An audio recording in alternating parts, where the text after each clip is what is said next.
Good morning students. सो आज हम start करते हैं आपका चैप्टर 5 जो कि है लॉज ऑफ मोशन। इसमें सीबीएसई ने कुछ टर्म्स जो है वो कट कर दिए, जैसे आपका फोर्स हो गया, इनर्शिया, मोमेंटम, न्यूटन के तीनों लॉ, इम्पल्स, ये सारी चीज़ें कट कर दिए। बट इसको थोड़ा बहुत हम इसमें पढ़ते हैं कि वो होता क्या चीज़ है। आपने 9th में ये सब चीज़ पढ़ा हुआ है, बट एक बार स्टिल रिवाइज कर लेते हैं। तो देखते हैं force. What is force? Force may be defined as an agency, a push or a pull, which changes or tends to the change the state of rest or state of uniform motion or the direction of motion of a body. Force is a vector quantity. Force क्या होता है? एक agency होती है push और पुल की, जो कि क्या कर देता है? चेंज करता है। अगर कोई आपका ऑब्जेक्ट रेस्ट पे है तो वो क्या हो जाता है? उसका स्टेट चेंज हो जाता है, या यूनिफॉर्म मोशन में तो उसका डायरेक्शन चेंज हो जाता है, वो होता है फोर्स। एक और हम जानते हैं F is equal to m a, mass into acceleration. तो फोर्स क्या होता है? Mass into acceleration. ये एक वेक्टर क्वांटिटी होती है जो कि डायरेक्शन पे डिपेंड करती है। सेकेंड है आपका इनर्शिया। इनर्शिया क्या होता है? It is the inherent property of a material body by virtue of which it cannot change by itself its state of rest or state of uniform motion in a straight line is called inertia. inertia क्या होता है? ऐसी property होती है किसी body की, अगर वो रेस्ट पे है तो वो रेस्ट पे ही रहेगा, और वो अगर मोशन में है तो वो स्ट्रेट लाइन में ही मूव करेगा। ठीक है, मतलब वो अपने आप से अपना स्टेट चेंज नहीं कर सकता। ये होता है आपका इनर्शिया। इनर्शिया 3 टाइप का होता है। सो डिफरेंट टाइप्स उसके देखते हैं क्या क्या है। फर्स्ट है आपका इनर्शिया ऑफ रेस्ट। इसमें क्या होता है? अगर कोई बॉडी रेस्ट पोजीशन पे है तो वो रेस्ट पे ही रहेगी जब तक हम उस पर कोई एक्सटर्नल फोर्स नहीं लगाते हैं। सेकेंड है आपका इनर्शिया ऑफ मोशन। तो जो बॉडी है अगर मूव कर रही है तो वो क्या करेगी? मूव करते रहेगी। और थर्ड है आपका इनर्शिया ऑफ डायरेक्शन। इसमें क्या होता है? वो जो बॉडी मूव कर रही है वो अपना डायरेक्शन चेंज नहीं कर सकती है, वो उसी डायरेक्शन में क्या होगी? मूव करते रहेगी। नेक्स्ट है आपका मोमेंटम। मोमेंटम क्या होता है? It is the quantity of a motion in a body. It is equal to the product of mass m and velocity v of a body. Momentum क्या होता है? किसी भी बॉडी में मास और वेलोसिटी का जो प्रोडक्ट होता है उसको हम क्या कहते हैं? मोमेंटम कहते हैं। सो मोमेंटम क्या हो गया आपका? p is equal to m v. इसको हम p से रिप्रेजेंट करते हैं। और वेक्टर ये क्या होती है? एक वेक्टर क्वांटिटी होती है जिसमें क्या होता है? Having the direction of velocity v। इसका ऐसा यूनिट क्या होता है? Kilogram metre second inverse. और सीजीएस यूनिट इसका क्या होता है? Gram centimetre per second. तो ये हो गया आपका मोमेंटम। नेक्स्ट है आपका न्यूटन्स फर्स्ट लॉ। ये क्या होता है? आप सब 9th में पढ़ चुके हैं। सो देख लेते हैं। इसमें क्या होता है? अगर कोई बॉडी रेस्ट पे है तो वो रेस्ट पे ही रहती। अगर वो कोई मोशन कर रही है तो वो स्ट्रेट लाइन में मोशन करेगी जब तक कि हम उस पर कोई एक्सटर्नल फोर्स अप्लाई नहीं करते। सो डेफिनेशन देख लेते हैं। It states that every body continue in its state of rest और state of uniform motion along a straight line unless an external force is applied to change that state. Now Newton's second law of motion क्या होता है? ये देख लेते हैं। It states that rate of change of momentum of a body is directly proportional to the applied force and the change in momentum take place in the direction of applied force. इसमें क्या होता है? जो rate of change of momentum होता है वो directly proportional होता है जो हम फोर्स लगा रहे हैं उसके, और जो चेंज होता है मोमेंटम में वो कैसा होता है? जिस डायरेक्शन में हम फोर्स लगा रहे हैं उसी में उसका क्या होता है? मोमेंटम चेंज होता है। सो यहाँ पर देख लीजिए F इज इक्वल टू क्या हो गया? dp by D T. dp by D T मतलब rate of change of momentum, है ना। अब देखिए वी नो दैट p की वैल्यू क्या होती है? मोमेंटम क्या होता है? मास इंटू वेलोसिटी होता है, जो कि मैंने अभी बताया था आपको। तो p की वैल्यू वहां पर हम सब्सटीट्यूट कर देते हैं, तो ये क्या हो गया? d by D t m we.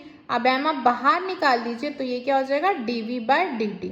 Next line में देखिए एम ए लिखा हुआ है, ए क्यों हो गया, क्योंकि we know that dv by dt is equal to A, है ना, rate of change of velocity, तो ये क्या हो गया एम ए। अब यहाँ पर एम, अब यहाँ पर एक्सेलरेशन की जो हम पढ़ते आ रहे हैं वो रखेंगे, तो वो क्या होता है v minus u by t, change in velocity by time, तो f इज इक्वल टू क्या हो गया m v minus u by t, तो ये हो गया आपका Newton second law of motion. अच्छा इसमें और देख लीजिए, इसमें क्या होता है अगर m कांस्टेंट है तो v में चेंजेस होगा, तो ये क्या आ जाएगा f is equal to m dv by dt। अगर v को कांस्टेंट करते हैं और m में चेंजेस होता है तो फॉर्मूला क्या हो जाएगा f is equal to v dm by dt।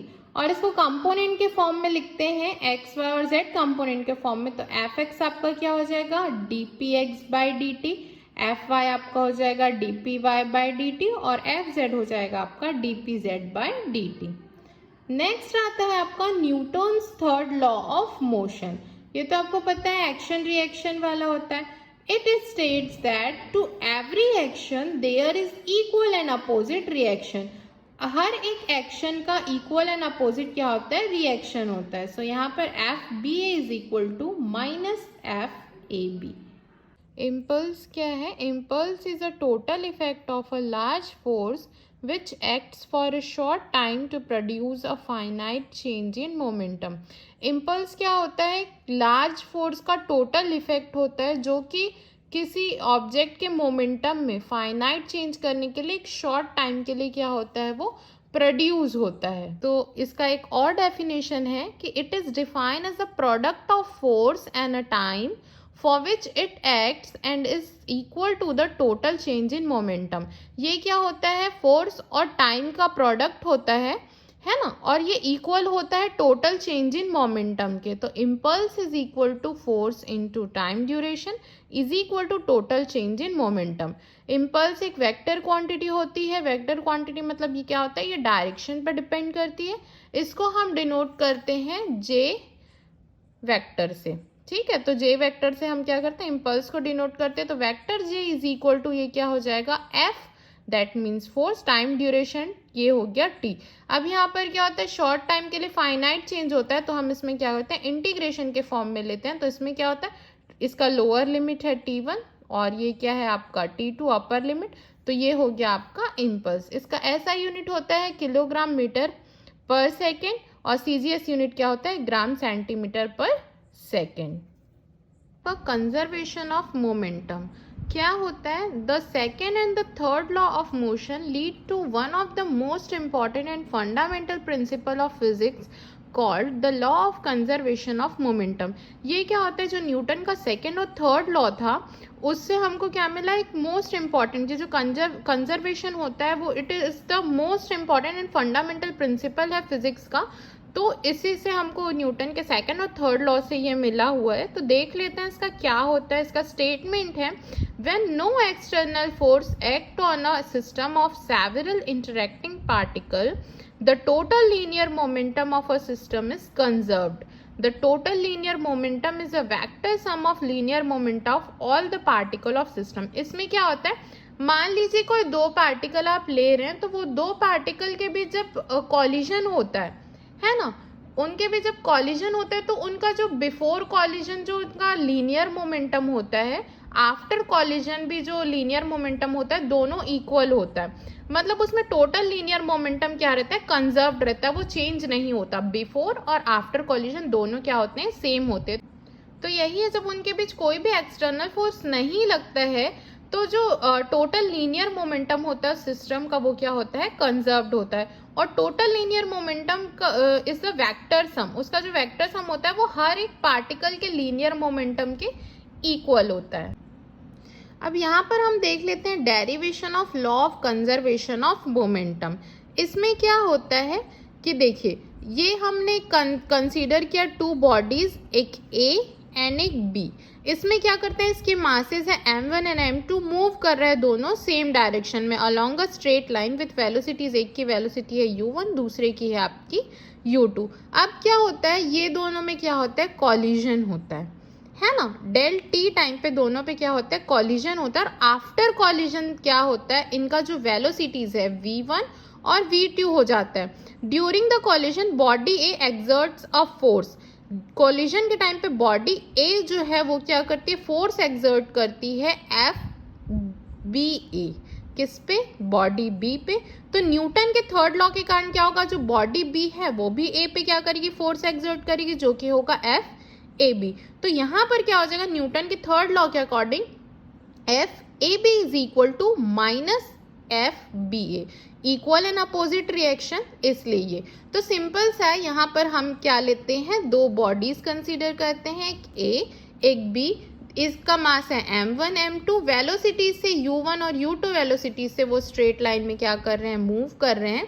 दोनों के बीच कॉलिजन होता है, कॉलिजन होता है तो क्या होता है, जो बॉडी ए है वो बी पे फोर्स लगाती है एफ बी ए, और जो न्यूटन के थर्ड लॉ के कारण जो बॉडी बी है वो भी ए पे फोर्स लगाती है, जो कि है वो एफ ए बी। कॉलिजन के बाद क्या होता है, इसकी जो वेलोसिटीज है वो चेंज हो जाती है, v1 और v2 हो जाती है। तो न्यूटन के थर्ड लॉ के कारण क्या हो जाता है, F A B is equal to minus F B A. So यहाँ पर क्या होता है, देखो impulse of F A B वो क्या होता है, इम्पल्स मैंने आपको बताया था शॉर्ट टाइम के लिए कोई लार्ज फोर्स लगता है वो होता है ना। तो impulse is equal to product of force into time, और वो क्या होता है, चेंज इन मोमेंटम होता है। तो यहाँ पर देखिए इसमें क्या होगा, impulse of F A B is equal to force F A B into del t, that means time. यहाँ पर जो कॉलिजन हो रहा है वो क्या हो रहा है, डेल टी टाइम पे हो रहा है, इसलिए तो ये हो गया। तो यहाँ पर चेंज इन मोमेंटम ऑफ ए, तो यहाँ पर क्या हो जाएगा, इसमें देखो चेंज इन मोमेंटम मतलब जो बाद में चेंजेस हो रहा है बिफोर और आफ्टर कोलिजन का डिफरेंस। तो यहाँ पर देखो इम्पल्स है तो ये क्या हो जाएगा, सॉरी मोमेंटम है, तो मोमेंटम हमको पता है क्या होता है, मास इनटू वेलोसिटी। तो देखो m1 v1, ये वाला जो है आपका वो m1 v1 minus m1 u1। ऐसे ही सिमिलरली हम लोग क्या लगाएंगे, b के लिए लगाएंगे, तो F B A is equal to क्या हो जाएगा, F B A dot del t, change in momentum of b। इसमें वही हो जाएगा कि m2 v2 minus m2 u2। तो ये हो गया। अब हमको पता है law of conservation of momentum से कि बिफोर और आफ्टर जो कॉलिजन होता है उसमें जो लीनियर मोमेंटम होता है दोनों क्या होता है, इक्वल और होता है और अपोजिट होता है ना, न्यूटन के थर्ड लॉ से। ये वाला जो है आपका F A B is equal to minus F B A, तो यहाँ पर भी वही हो जाएगा। अब इस ये और ये आप सब्सटीट्यूट कर दो, तो m1 v1 minus m1 u1 minus ये क्या हो जाएगा, m2 v2 माइनस ये यहाँ पर आप ब्रैकेट ओपन करेंगे, ट्रांसफर करेंगे, तो ये क्या हो जाएगा, m1 v1 plus m2 v2 is equal to m1 u1 plus m2 u2। That means total linear momentum after collision is equal to total linear momentum before collision, दोनों क्या होते हैं, इक्वल होते हैं। तो यहाँ पर ये प्रूफ होता है कि law of conserve of momentum है। ठीक है, नेक्स्ट है आपका इक्विलिब्रियम ऑफ अ पार्टिकल। इसको देखने से पहले हम क्या देखते हैं, इसमें कॉन्करेंट फोर्स क्या होता है ये देखते हैं। So force acting at a same point on a body are called concurrent force. मतलब किसी बॉडी पे अगर सेम पॉइंट पे ही फोर्स लगते हैं तो उस फोर्स को हम बोलते हैं concurrent force. When a number of force act on a body at a same point and the net external force is 0, the body will continue in its state of rest or a state of uniform motion along the straight line and is said to be equilibrium। मतलब अगर किसी body पे ठीक है force लग रहा है तो जो उसका नेट फोर्स होता है वो क्या होता है, 0। तो बॉडी जो है वो कंटिन्यू, अगर वो रेस्ट पे है तो वो कंटिन्यू रेस्ट पे ही रहेगी, अगर वो यूनिफॉर्म मोशन कर रही है अलॉन्ग स्ट्रेट लाइन तो वो वही मोशन करेगी। तो ये जो स्टेट होता है उसको हम क्या कहते हैं, इक्विलिब्रियम। अब यहाँ देख लीजिए, इसको हम प्रूव करते हैं। So consider 3 concurrent force F1, F1, F2 and F3 acting at a same point O of a body. अब इसमें देख लीजिए आप इस डायग्राम में, इसमें क्या होता है, 3 फोर्स हम ले, 3 कॉन्करेंट फोर्स मैंने बताया है क्या होता है, अगर किसी बॉडी में सेम पॉइंट पे ही फोर्स एक्ट होते हैं तो वो हमारा होता है कॉन्करेंट फोर्स। तो यहाँ पर 3 फोर्स है F1, F2 एंड F3 तीनों किस में लगे? बॉडी के पॉइंट O पे लगे, है ना। तो अब इसमें देखते हैं हम, यहाँ पर हम क्या यूज करते हैं? Parallelogram law. पैरेललोग्राम लॉ हमने किस में पढ़ा है? मोशन इन अ प्लेन में पढ़ा है। अगर नहीं ध्यान आएगा तो आप उसको देख लेंगे। तो इसमें क्या होता है, जो इसका रिजल्टेंट है वो डायगोनल से हम रिप्रेजेंट करते हैं, ये। तो देखो, resultant of F1 and F2 क्या हो जाएगा आपका? F1 plus F2। और थर्ड फोर्स जो F3 लग रहा है वो उसके अपोजिट डायरेक्शन में लग रहा है, तो ये क्या हो जाएगा? F3 is equal to minus F1 plus F2, then the body will be in equilibrium. ऐसा है तो बॉडी क्या है? इक्विलिब्रियम में। अब दैट मीन्स ये क्या हो जाएगा? F1 F2 ये दोनों माइनस में, तो इसको इधर शिफ्ट कर दो, तो F1 plus F2 plus F3 is equal to 0। इसमें क्या था कि अगर बॉडी में जितने भी फोर्स लग रहे हैं, है ना, तो उनका जो टोटल फोर्स होता है, जो नेट फोर्स होता है, नेट एक्सटर्नल फोर्स, वो क्या होता है? 0। तो उस स्टेट को हम क्या बोलते हैं? इक्विलिब्रियम। तो यहाँ हमारा ये प्रूफ होता है कि ये तीनों का जो सम है, तीनों फोर्स का सम, वो क्या हो रहा है? हमारा 0।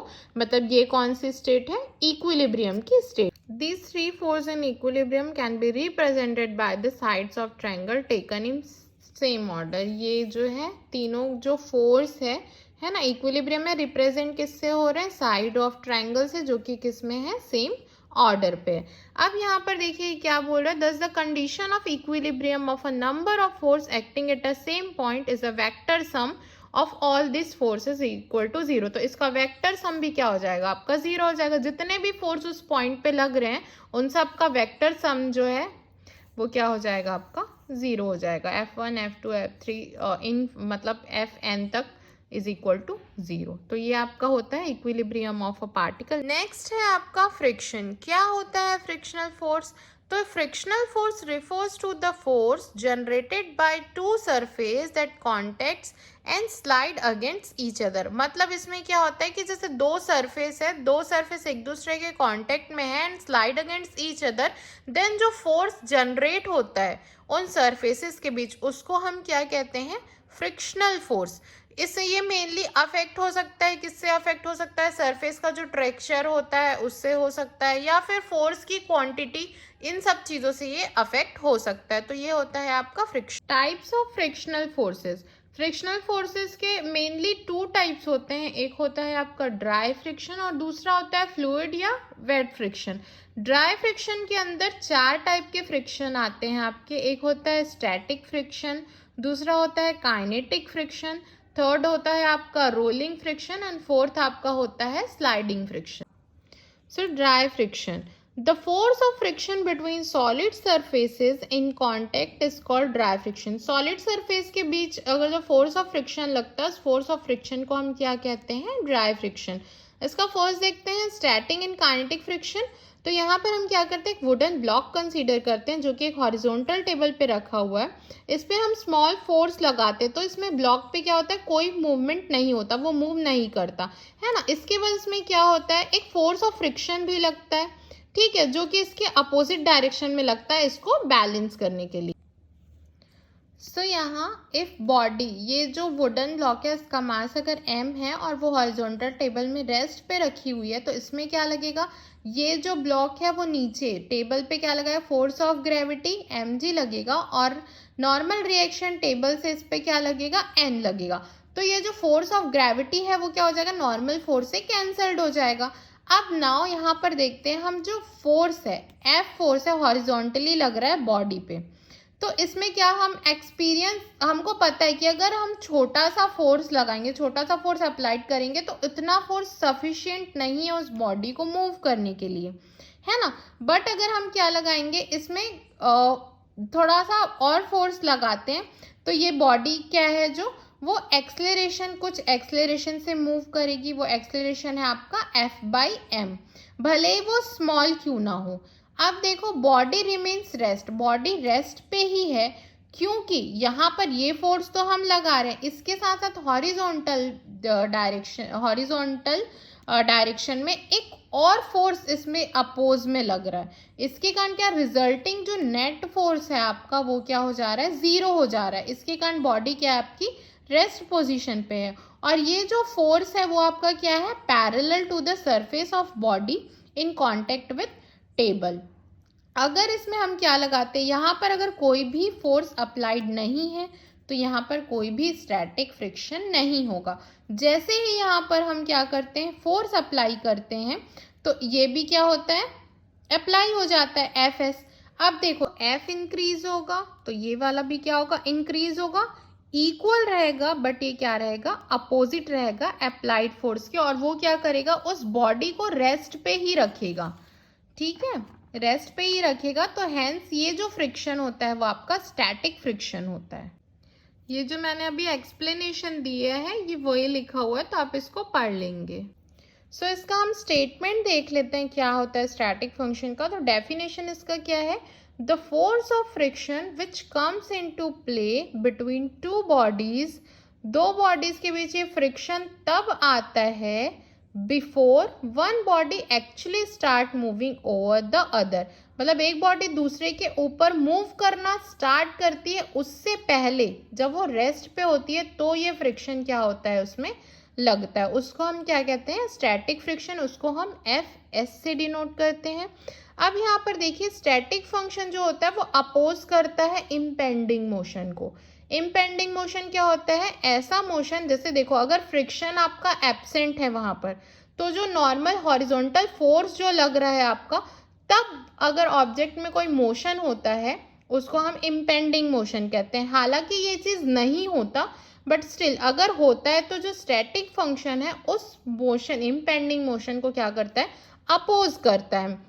We know that from the experience, हमको ये चीज पता है कि हम अगर फोर्स को एक सर्टेन लिमिट तक बढ़ाते हैं, है ना, तो बॉडी क्या करती है, मूव करना शुरू कर देगी। इट इज फाउंड एक्सपेरिमेंटली, इसको एक्सपेरिमेंटली भी हमने देखा है, क्या होता है कि limiting value of static friction, F s max लिखते हैं उसको, इज इंडिपेंडेंट। जो इसकी लिमिटिंग वैल्यू होती है स्टैटिक फंक्शन की, वो क्या होती है, इंडिपेंडेंट होती है एरिया ऑफ कॉन्टेक्ट से, और ये क्या होती है, जो नॉर्मल फोर्स लगता है उसके साथ साथ वो वेरी करती है। मतलब आप समझ लीजिए कि वो डायरेक्टली प्रोपोर्शनल होती है। जैसे एफ एक्स है, उसकी जो लिमिटिंग वैल्यू है वो अगर नॉर्मल फोर्स आपका बढ़ाते जाएंगे तो उसके साथ साथ वो भी क्या होगी, बढ़ते जाएगी।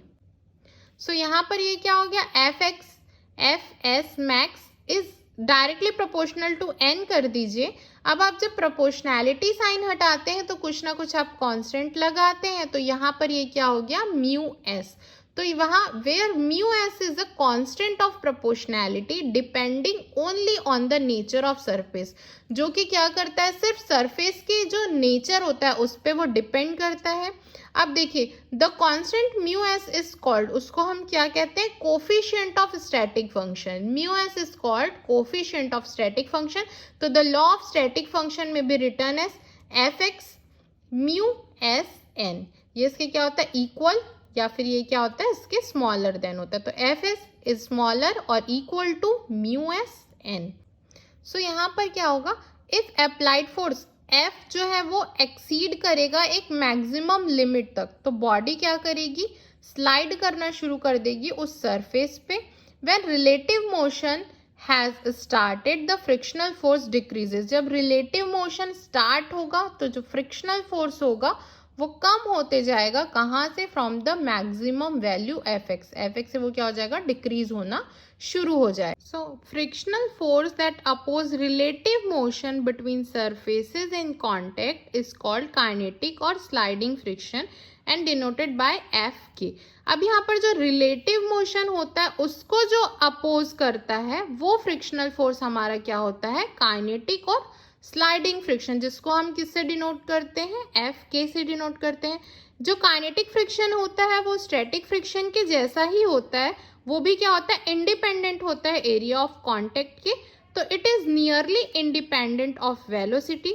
It satisfy a law similar of the static, जो स्टैटिक फंक्शन फ्रिक्शन का जो आपका लॉ होता है सेम ये भी उसी को फॉलो करता है। तो ये भी क्या हो जाएगा, एफ के इज इक्वल टू म्यू के एन, मतलब ये भी क्या हो जाएगा, अगर नॉर्मल फोर्स हम क्या करते हैं, इंक्रीज करते जाएंगे तो उसके साथ साथ एफ के भी क्या होगा, इंक्रीज होगा, तो ये भी इसी के जैसा सिमिलर हो जाएगा। वेयर म्यू के is a coefficient of kinetic friction depends only on the surface in the contact. यहाँ पर म्यू के क्या होता है, काइनेटिक फ्रिक्शन का कोफिशिएंट है, जो कि क्या करता है, सरफेस ऑफ कॉन्टेक्ट पे डिपेंड करता है। नेक्स्ट आपका है angle of repose. Angle of repose क्या होता है? ये एक मिनिमम एंगल होता है जो कि इंक्लाइन प्लेन किसके, हॉरिजॉन्टल के साथ बनाता है। जब बॉडी क्या रखी है उस पे रखी हुई होती है और वो जस्ट स्लाइड डाउन होना शुरू होती है।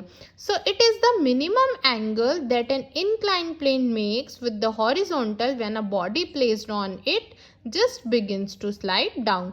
अब यहाँ पर इस डायग्राम के थ्रू हम इसको देखते हैं क्या होता है। तो एक बॉडी लेते हैं हम जिसका मास है m, जो कि इंक्लाइन प्लेन पे रखा हुआ है, और ये जो फाई है वो आपका एंगल ऑफ इंक्लाइनेशन है, जो कि इंक्लाइन प्लेन, ये प्लेन के साथ ये जो हॉरिजॉन्टल है उसके साथ आपका जो एंगल बना रहा है ये मिनिमम एंगल।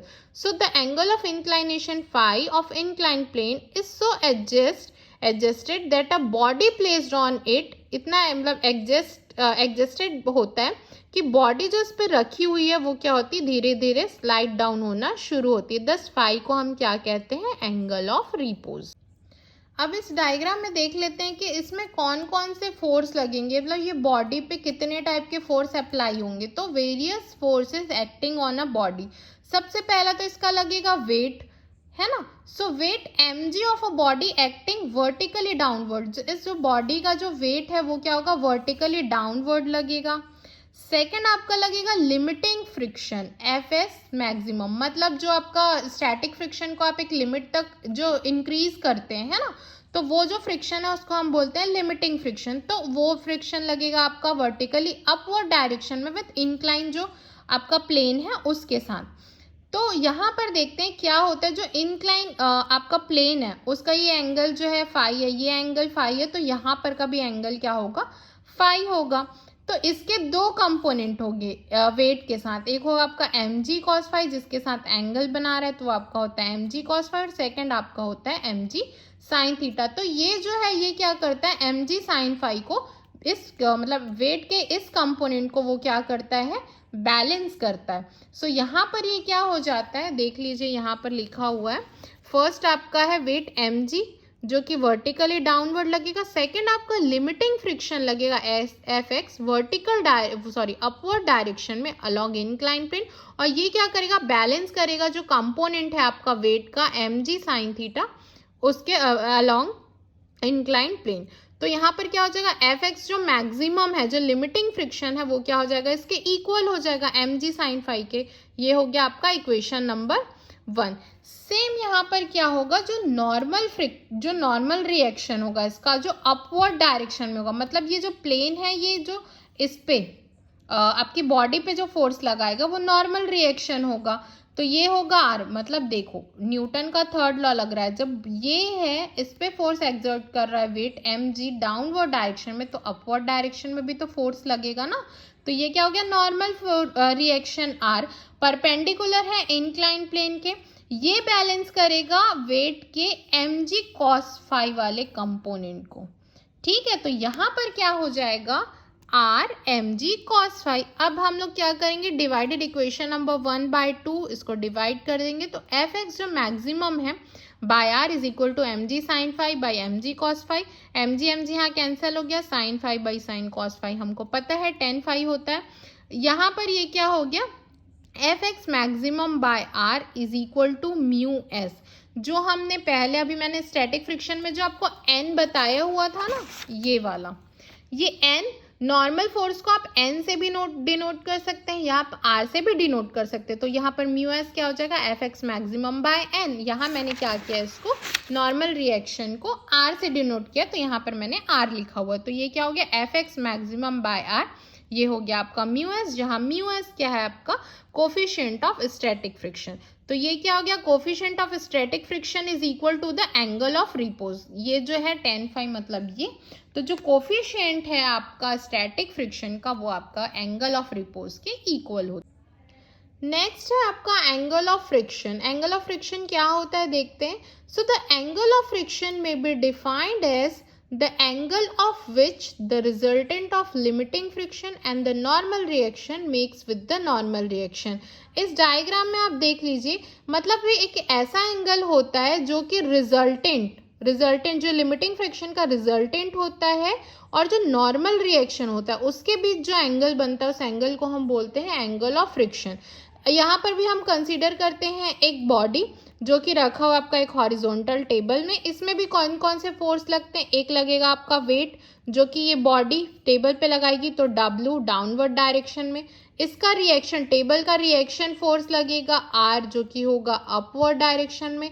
इसमें एक नॉर्मल अप्लाइड फोर्स होगा P जो कि हम अप्लाई करेंगे, और उसके अपोज में उसमें क्या लगेगा, एक आपका फ्रिक्शनल फोर्स लगेगा जो कि है static frictional force Fx maximum. ये एक लिमिट तक एक्सीड करते हैं हम इसको, तो ये क्या हो जाता है, लिमिटिंग फ्रिक्शन हो जाता है। तो ये क्या हो गया आपका Fx मैक्सिमम। तो यहाँ पर देख लीजिए, W is weight of the body, R is normal reaction, इसको आप N से भी डिनोट कर सकते हैं। Fx क्या है, मैक्सिमम लिमिटिंग फ्रिक्शन है, P यहाँ पर अप्लाइड फोर्स है, और ये जो OC है, ठीक है, वो क्या है, रिजल्टेंट है लिमिटिंग फ्रिक्शन और नॉर्मल फ्रिक्शन का।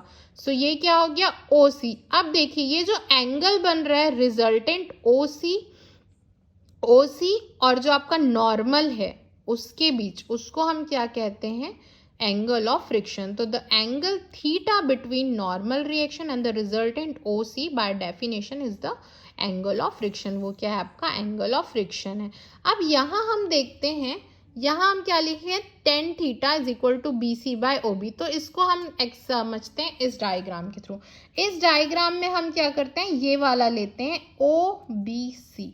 तो हम ये वाला ट्रायंगल लिए OBC, तो इसमें tan थीटा क्या हो जाएगा, यहाँ पर देखिए एंगल जिसके साथ बन रहा है यहाँ पर, तो ये क्या हो गया बेस, उसके सामने वाला ये क्या हो गया आपका परपेंडिकुलर, और ये हो गया आपका हाइपोटेनियस। तो tan थीटा आपका क्या होता है, हाइपोटेनियस बाय बेस, तो ये क्या हो जाएगा BC बाय OB। अब यहाँ पर जो BC है वो किसके इक्वल है, OA के इक्वल है।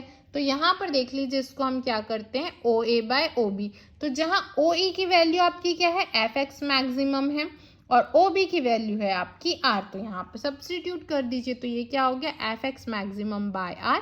बट यहाँ पर हमको पता है Fx maximum bye R mu S होता है, जो कि आपका क्या होता है, कोफिशिएंट ऑफ स्टैटिक फ्रिक्शन। पिछले वाले में भी हमने देखा था एंगल ऑफ रिपोज में। तो यहाँ पर भी क्या हो जाएगा, tan थीटा जो है वो किसके इक्वल हो जाएगा, म्यू एस के इक्वल। सो यहाँ पर भी क्या हो जाएगा, the coefficient of static friction is equal to the tangent of angle of friction के इक्वल हो जाएगा। वहां पर भी सेम था, तो as mu S is equal to tan theta और tan फाई, मतलब एंगल ऑफ रिपोज और एंगल ऑफ फ्रिक्शन दोनों के इक्वल क्या होगा आपका स्टैटिक फ्रिक्शन। तो ये क्या हो गया, तो यहाँ पर हम क्या निकाल देते हैं, जो थीटा है वो फाई के इक्वल, मतलब एंगल ऑफ जो आपका फ्रिक्शन है is equal to angle of आपका रिपोज हो जाएगा। Thus the angle of repose is equal to the angle of friction. Next है आपका रोलिंग फ्रिक्शन। रोलिंग फ्रिक्शन क्या होता है, फोर्स ऑफ फ्रिक्शन होता है जो कि जब कोई बॉडी दूसरी बॉडी के सरफेस पे क्या होती है, रोल होना शुरू होती है, तब जो फ्रिक्शन आता है उस फ्रिक्शन को हम कहते हैं रोलिंग फ्रिक्शन। तो डेफिनेशन देखते हैं, the force of friction that comes into play when a body rolls over the surface of another body is called rolling friction. इसका एग्जाम्पल है, व्हील्स रोल होते हैं रोड पे, या फिर आप देख लीजिए रोड रोलर देखे होंगे, रोड रोलर जब रोड पे चलता है ना, तो वो उस पे जब जो फ्रिक्शन लगता है वो फ्रिक्शन क्या होता है आपका rolling friction. Laws of rolling friction, या रोलिंग फ्रिक्शन क्या होता है, डायरेक्टली प्रोपोर्शनल होता है नॉर्मल रिएक्शन के, तो Fr is directly proportional to R। Rolling friction होता है इन्वर्सली प्रोपोर्शनल होता है रेडियस ऑफ रोलिंग सिलेंडर के, जो रोलिंग सिलेंडर होता है उसका जो रेडियस होता है उसके वो क्या हो जाता है, इन्वर्सली प्रोपोर्शनल। तो Fr is inversely proportional to 1/R। Combine करते हैं हम इक्वेशन 1 और 2 को, तो Fr इज इक्वल टू क्या हो जाता है, Fr is direct proportional to R by R। That means ये क्या होगा, इसके डायरेक्टली प्रोपोर्शनल और इसके इनडायरेक्टली प्रोपोर्शनल। नॉर्मल रिएक्शन के क्या होता है, वो डायरेक्टली प्रोपोर्शनल, और उसका जो सिलेंडर रोलिंग सिलेंडर का जो रेडियस होता है उसके वो इन्वर्सली प्रोपोर्शनल होता है। तो कंबाइन करने के बाद Fr is directly proportional to R by R। So Fr यहाँ पर इसको हटाए तो एक प्रोपोर्शनैलिटी कांस्टेंट लगता है जो कि आपका हो गया म्यू आर। तो Fr is equal to mu r R by R, where mu r क्या है, coefficient of rolling friction. Next आता है आपका फ्लूइड और वेट फ्रिक्शन। क्या होता है, जब फोर्स ऑफ फ्रिक्शन आपका सॉलिड सरफेस और लिक्विड सरफेस के बीच लगता है तो उसको हम कहते हैं वेट फ्रिक्शन या फ्लूइड फ्रिक्शन। सो इसका डेफिनेशन है, the force of friction between solid surface and a liquid surface is called wet friction. Next है आपका सर्कुलर मोशन। इसमें हम देखते हैं पहले सेंट्रीपिटल फोर्स क्या होता है। तो एक ऐसा फोर्स जो कि ऑब्जेक्ट को सर्कुलर पाथ में मोशन करने के लिए रिक्वायर्ड होता है, उसको हम क्या कहते हैं, सेंट्रीपिटल फोर्स। तो a force required to make a body move along a circular path with uniform speed is called centripetal force. तो वही फोर्स है जो कि किसी बॉडी को सर्कुलर पाथ में मूव करने के लिए रिक्वायर्ड होता है विथ यूनिफॉर्म स्पीड, उसको हम क्या कहते हैं, सेंट्रीपिटल फोर्स। इसका जो डायरेक्शन होता है वो हमेशा क्या होता है, रेडियस के अलोंग ये एक्ट करता है। When a body is in uniform circular motion, its velocity changes continuously due to change in direction of motion। मतलब जब यूनिफॉर्म सर्कुलर मोशन में कोई बॉडी मूव करे तो उसकी जो वेलोसिटी वो कंटिन्यू चेंज होते रहती है।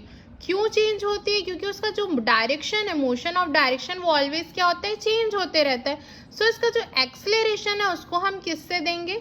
सो ए इज इक्वल टू क्या हो जाएगा, वी स्क्वायर बाई आर। अब यहाँ पर देखते हैं, according to Newton second law, centripetal force required to move a body of mass m along a circular path of radius r, so force is given by force is equal to mass into acceleration। तो यहाँ पर क्या हो जाएगा, mass into centripetal acceleration. F is equal to mass m और centripetal force आपका क्या हो जाएगा, सेंट्रीपिटल एक्सलेरेशन आपका क्या हो जाएगा, v स्क्वायर बाई r। तो यहाँ F इज इक्वल टू क्या हो जाएगा, mv square by r। So next आपका आता है circular motion of a car on a level road. एक कर्व रोड है, ये देख लीजिए। इस कर्व रोड में कार का जो मोशन है उसके लिए हमको क्या करना है, कैलकुलेट करना है उसकी स्पीड क्या होगी। तो यहाँ पर देखते हैं कि कार है, अगर वो कर्व लेवल रोड में मूव कर रहा है तो फोर्स ऑफ फ्रिक्शन जो रोड और टायर के बीच लगता है वो क्या करता है, सेंट्रीपिटल फोर्स प्रोवाइड करता है, जो कि कार को उस मोशन में, उस कर्व के अराउंड मूव करने के लिए क्या होता है, ज़रूरी होता है। So when a car negotiate a curve level road, the force of friction between the road and the tyre provides the centripetal force required to keep the car in motion around the curved road। अब यहाँ पर देखिए, consider car of weight. Car का जो weight है वो mg है, going around a circular level road of radius r radius से वो क्या कर रहा है, सर्कुलर लेवल में मूव कर रहा है विथ कांस्टेंट स्पीड v। उसकी स्पीड क्या है, कांस्टेंट स्पीड है v। जब वो टर्न लेता है टायर तो वो क्या करता है, कभी ऐसा लगता है कि वो रोड से दूर जा रहा है, मतलब रोड लीव कर रहा है, जो सेंटर ऑफ कर्व है उससे दूर जा रहा है। तो वहां पर क्या होता है, 3 फोर्सेस लगते हैं उस कार पे। एक तो होता है कार का जो वेट है, वो देख लीजिए यहाँ पर, जो कार का वेट है वो डाउनवर्ड फोर्स लगाता है, उसका एक रिएक्शन फोर्स लगता है ऊपर, नॉर्मल रिएक्शन, और उसमें एक लगता है आपका फ्रिक्शनल फोर्स F। सो यहाँ पर क्या होता है, वर्टिकल डायरेक्शन में जो कोई भी एक्सेलरेशन नहीं होता, सो ये क्या हो जाता है, n माइनस एम जी, मतलब जो आपका डाउनवर्ड फोर्स है, नॉर्मल फोर्स है, उसको माइनस क्या हो गया, आपका 0 हो गया। तो इससे क्या हो जाता है, n is equal to mg हो जाता है, जो कि है आपका equation number 1। So the centripetal force required for circular motion is along the surface of road and is provided by the component of contact force between road and car tyres along the surface. जो car और road के बीच जो friction force लग रहा है वो क्या है, आपका स्टैटिक फ्रिक्शन है। तो it is a static friction that provide centripetal force. तो स्टैटिक फ्रिक्शन वहां पर क्या करता है, सेंट्रीपिटल एक्सलेरेशन उसको प्रोवाइड करता है, ताकि वो क्या करे, उस सर्कुलर पाथ में मूव करते रहे। सो स्टैटिक फ्रिक्शन हमको पता है अपोज करता है इम्पेंडिंग मोशन को, जो अभी मैंने पहले आपको बता चुका है फ्रिक्शन में। So oppose the impending motion of a car moving away from the circle. So यहाँ पर F is equal to centripetal force क्या होता है, mv square by r। So ये क्या होगा आपका स्टैटिक फ्रिक्शन के जैसा, तो equal to mu S N यहाँ पर। तो यहाँ पर ये क्या हो जाएगा, v square is equal to, ये ऊपर चले जाएगा तो mu S r n upon ये m हो जाएगा, इज इक्वल टू ये क्या हो जाएगा, म्यू एस आर जी। अब यहाँ पर देख लीजिए, यहाँ n इज इक्वल टू क्या होता है, mg, इक्वेशन नंबर 1 से। तो उसके कारण यहाँ पर कैसा हो जाता है mg, तो m से m यहाँ पर कैंसिल हो जाएगा, तो यहाँ पर क्या बचेगा म्यू एस r और g बचेगा। तो यहाँ पर मैक्सिमम स्पीड यहाँ पर क्या हो जाएगी सर्कुलर मोशन की कार की possible v square is equal to क्या हो गया यू एस आर जी। तो यहाँ पर v मैक्सिमम क्या निकल जाएगा रूट ओवर ये स्क्वायर में है, तो यहाँ पर ये क्या हो जाएगा root over mu S R G. So ये सर्कुलर मोशन में क्या है कार मूव कर रहा है कर्व्ड पाथ में जिसके कांस्टेंट स्पीड v से। यहाँ पर इसका सेंट्रीपिटल फोर्स लग रहा है सेंट्रीपिटल एक्सेलरेशन, तो ये क्या होता है v स्क्वायर बाय आर, ये उसका सेंटर है। और यहाँ पर ये तीन फोर्स है, एक mg फोर्स डाउनवर्ड लग रहा है, नॉर्मल फोर्स ऊपर लग रहा है और फोर्स ऑफ फ्रिक्शन लग रहा है। Motion of a car on a banked road. अब यहाँ पर देखना है इस डायग्राम में, देखते हैं हम क्या होता है। कंसीडर करते हैं हम एक कार जिसका वेट है mg going along a curved path of radius r with इस आपका constant value constant speed v on a road banked eight an angle theta. तो इसमें कौन कौन से फोर्स लगेंगे उस व्हीकल में उस कार में, तो देख लेते हैं। फर्स्ट आपका लगेगा mg, वेट जो हमेशा लगता है वर्टिकली डाउनवर्ड्स, तो ये नीचे लग गया। इसके उस अपोज में क्या लगेगा नॉर्मल लगेगा, नॉर्मल रिएक्शन होगा जो कि n अपवर्ड डायरेक्शन में, ठीक है। उसके बाद आपका थर्ड है फोर्स ऑफ फ्रिक्शन जो कि F लगेगा जो कि डाउनवर्ड रहेगा इंक्लाइन प्लेन के, तो ये आपका है।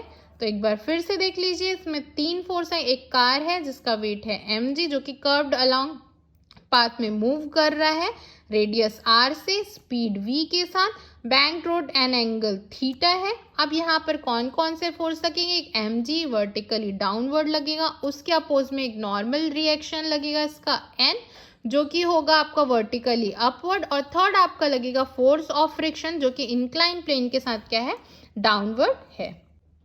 यहाँ इसको आप देख लीजिए क्या क्या होगा। सो देखो नीचे फोर्स लग रहा है mg, ये है आपका नॉर्मल, और ये आपका एंगल यहाँ पर बना रहा है थीटा एंगल बना रहा है, road banked eight angle theta, तो यहाँ पर थीटा एंगल बना रहा है। तो यहाँ पर देखो इसके दो कंपोनेंट होंगे n के, एक होगा जिसके साथ थीटा एंगल बना रहा है तो वो होगा n cos थीटा, और एक आपका इस डायरेक्शन में होगा वो क्या होगा n sin theta.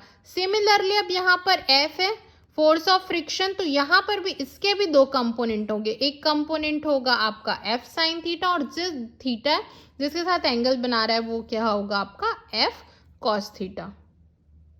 So equating the force along the horizontal and vertical direction, horizontal और वर्टिकल डायरेक्शन में जितने भी फोर्सेस है उसको हम देखते हैं क्या क्या होता है। सो पहला हम देखते हैं वर्टिकल डायरेक्शन में क्या होता है।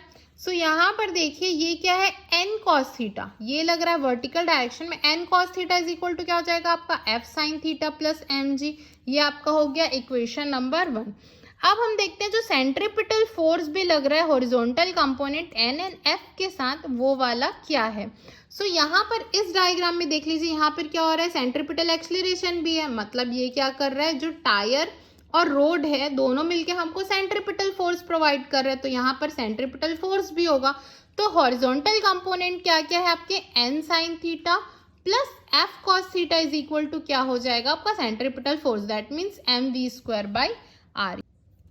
डिवाइडिंग इक्वेशन नंबर 2 बाय 1, तो हमको क्या मिल जाएगा यहाँ पर, इसको भी इधर शिफ्ट कर लीजिएगा, तो ये हो गया n sin theta plus F cos theta upon n cos theta minus F sin theta is equal to ये क्या हो जाएगा आपका v square by r g. इसको आप करेंगे तो यहाँ पर ये मिल जाएगा। Dividing numerator and denominator of LHS by n cos theta, इसको हम क्या करेंगे n cos थीटा से डिवाइड कर देंगे। सो n से n कैंसिल हो गया, साइन थीटा ये क्या हो गया sine by cos tan theta हो गया। यहाँ पर क्या बचेगा f बाई एन, यहाँ 1 माइनस f बाई एन, ये भी हो जाएगा टेन थीटा। ये आपका वैसे ही रहेगा, सिर्फ हमको LHS को ही करना है।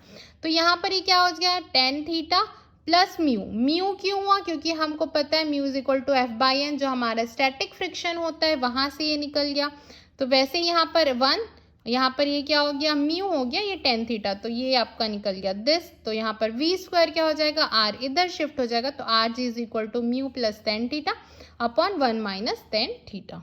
और इसको हम क्या लिख सकते हैं, वो v स्क्वायर था तो v की वैल्यू क्या हो जाएगी root over r g mu plus tan theta upon 1 minus mu tan theta. अब इसमें केसेस है तो केस देख लेते हैं क्या होता है इसका special case. When there is no friction between the road and the tyre, that means आपका जो म्यू होगा वो 0 होगा। अगर कोई फोर्स ऑफ फ्रिक्शन नहीं होगा तो जो आपका उसका जो कोफिशिएंट होता है वो आपका 0 होगा। सो यहाँ पर मैक्सिमम स्पीड क्या होगी, mu is equal to mu की जगह आप 0 पुट कर दो तो ये क्या हो जाएगा RG tan थीटा हो जाएगा। और एंगल क्या होगा इसमें, the angle of banking theta for minimum wear and the tear of the tyre is given by, किससे देंगे हम, तो यहाँ पर आ जाएगा tan थीटा आपका ऊपर वाले से ना, जब आप उसको ये नहीं किए थे, ये यहाँ से ये वाले इससे है ना। सो यहाँ पर भी आप रखेंगे म्यू इज इक्वल टू 0 ही है, तो ये क्या हो गया tan theta is equal to V² by RG, और थीटा निकालेंगे तो ये क्या हो जाएगा tan inverse V² by G। So यहाँ पर आपका ये वाला जो चैप्टर है वो कंप्लीट होता है। और नेक्स्ट हम स्टार्ट करेंगे chapter 6 work energy and power. Numerical questions आप लोग सॉल्व कर लेंगे, नहीं होता है तो फिर मैं आपको एक्सप्लेन करूँगी। Thank you students.